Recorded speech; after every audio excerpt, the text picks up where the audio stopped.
Բերանից լորձաթաղանթից լորձեր են հոսում, ուսումնասիրել ենք այս հիվանդությունը բերանաբորբ է։ Սուրած բրոշները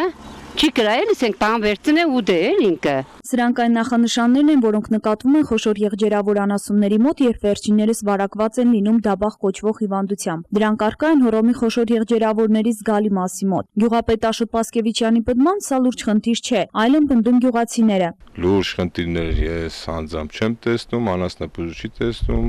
եկել են գլխավոր անասնապուժն էլ է եկել, տեղյակ են ամեն ինչից, վնաս չենք կարելու։ Բարակը կա, Ասում 1000 տեսակի բան կա, դաբախ կա։ Սարի տագի թաղի, այդ ամբողջ նախիրը հիվանդ է, մարդիկը ամբողջը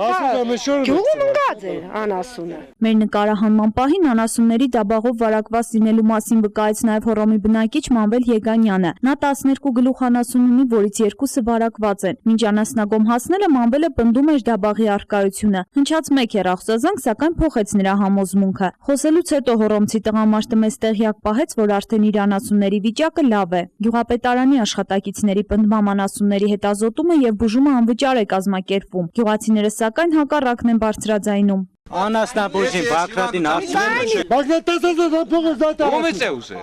Ինչի մարը ուզե։ Կան հիշեմ սեթը ումից է։ Ումից։